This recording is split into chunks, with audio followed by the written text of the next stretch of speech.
Comment intégrer un centre de formation?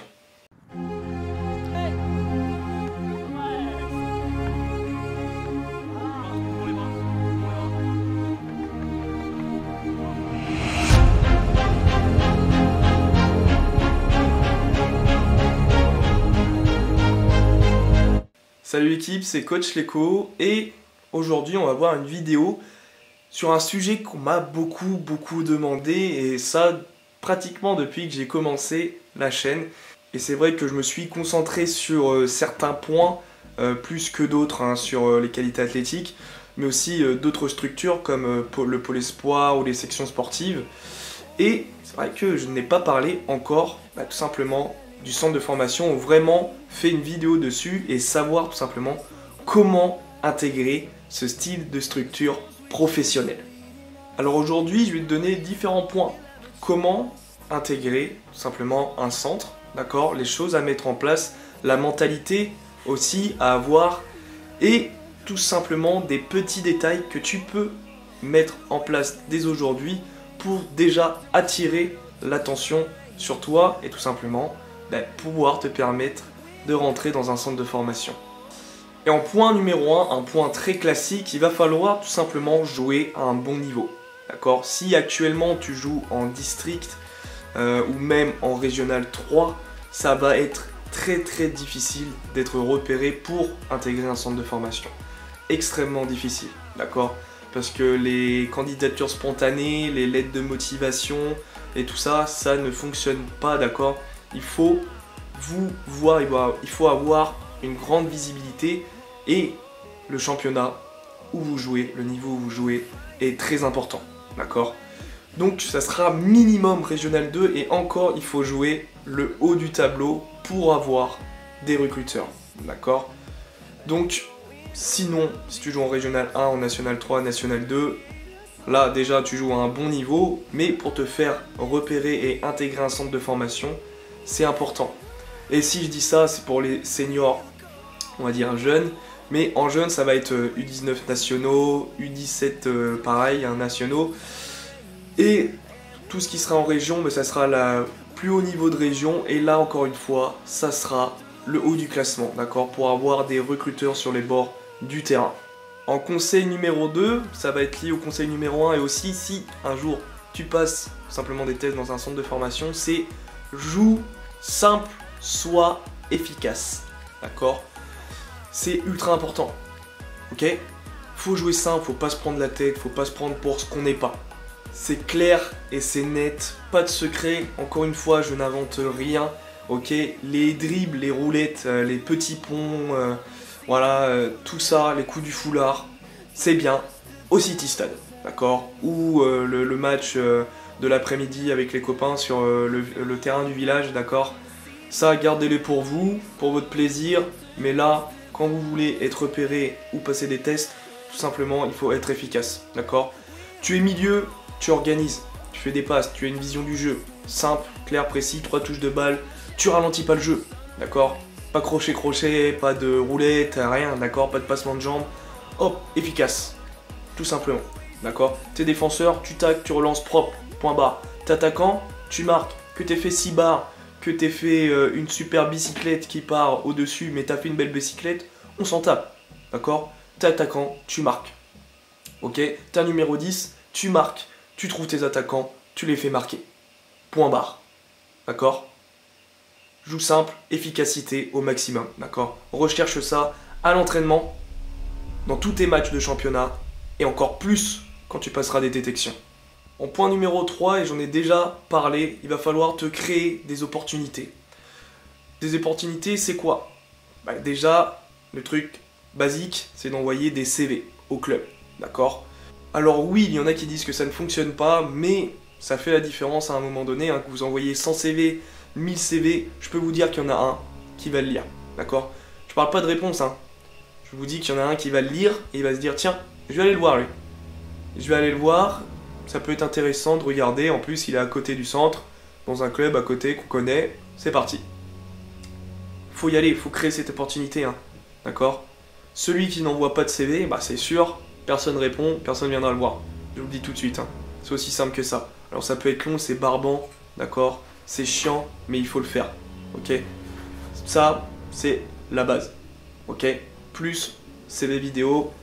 Clairement, hein, aujourd'hui, vous envoyez un CV vidéo, vous avez 10 fois plus de chances que ça soit ouvert et lu. Ok? Il y a une vidéo dessus, n'hésite pas à aller la voir pour créer ton CV vidéo. Ensuite, il va falloir se déplacer. D'accord? Aller voir des matchs U19 nationaux, U17 nationaux, des matchs de région, de national.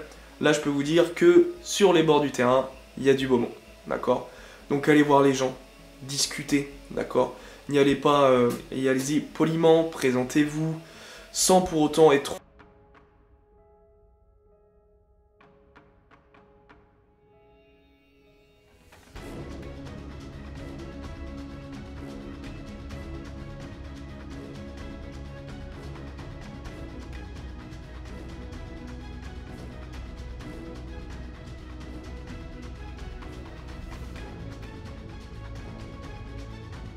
En quatrième point, on va avoir ton comportement sur le terrain. Tu vas être observé, d'accord? Que ça soit sur ton match de championnat ou sur un match de détection. Tu vas être observé, ils vont essayer de voir comment tu gères tes émotions. Comment tu réagis à un but encaissé, comment tu réagis à une frappe ratée ou comment tu réagis à une faute subie, d'accord? Pour eux, c'est important. Ils veulent savoir si tu correspondes à leurs valeurs, ok? Si tu correspondes à ce qu'ils cherchent, le profil qu'ils recherchent pour leur centre. D'accord? Ils vont vouloir vraiment savoir si tu vas nuire ou pas à leur image sur le terrain. Alors sois exigeant avec toi-même. Si tu sais que tu as des problèmes de comportement, travaille-le. D'accord? C'est un travail de tous les jours. C'est le travail mental. Tu peux utiliser là aussi mes vidéos. Donc travaille-le un peu tous les jours car c'est un gros élément pour intégrer une structure de la sorte. Cinquième point important, on en parle très rarement, c'est quelque chose, une qualité que tu dois avoir dès maintenant si ton objectif c'est de devenir professionnel et d'intégrer un centre de formation. Et aussi, quand tu seras dans ce centre, il faudra garder cette qualité. Tu ne dois pas avoir d'état d'âme. Non, ça n'existe pas, d'accord? Et là-bas, et les recruteurs, dans le centre, avant le centre, ils s'en foutent, d'accord? Que t'aies mal, que tu pleures, que tu te sentes pas bien, ils s'en foutent. Eux, ils ont des objectifs, ils doivent recruter des joueurs à fort potentiel qui correspondent à leur centre et qui vont pouvoir leur faire atteindre leurs objectifs parce qu'eux aussi, ils ont des objectifs. D'accord? Former le plus de joueurs pour le club, que ça soit pour revendre ou pour jouer, tout simplement, dans l'équipe première. D'accord? Apporter de la valeur ajoutée à leur club, c'est leur objectif. D'accord? Et toi, tu essaies de valeur ajoutée. Ok? Que tu pleures, que tu aies un truc avec ce coéquipier, niet. D'accord? Ils veulent quelqu'un avec un mental d'acier et c'est par là qu'ils te le font travailler. D'accord? C'est par là qu'ils te le font travailler, donc c'est important.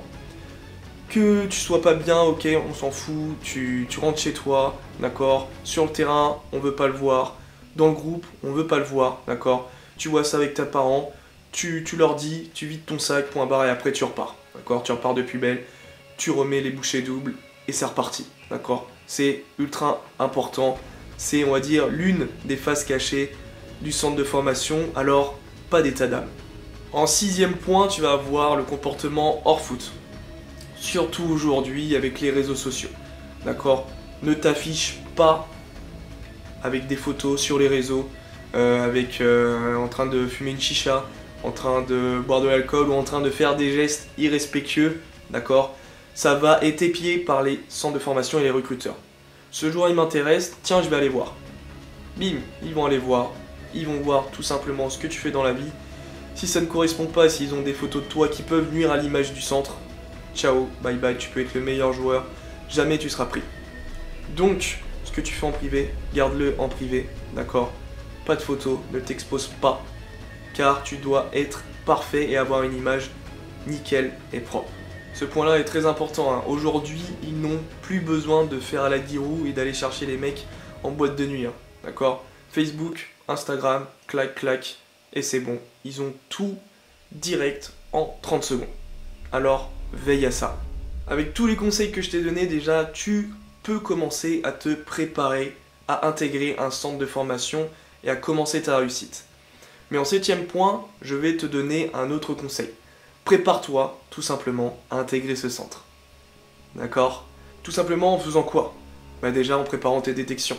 Pas 2 semaines à l'avance, pas un mois à l'avance, hein. 2, 3 mois ou même depuis le début de la saison. Prépare les détections.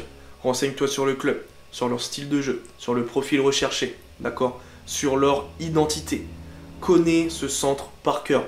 3, 4, 5 centres, peu importe, il faut que tu les connaisses quand tu vas passer des détections chez eux. D'accord? Mais aussi, se préparer un centre, c'est s'entraîner tout de suite individuellement. D'accord? Augmente tes séances d'entraînement dans la semaine. C'est important. Habitue-toi tout de suite à la cadence que tu vas subir dans un centre de formation, dans une structure professionnelle. C'est très très important. Tout de suite, tu te prépares à être pro.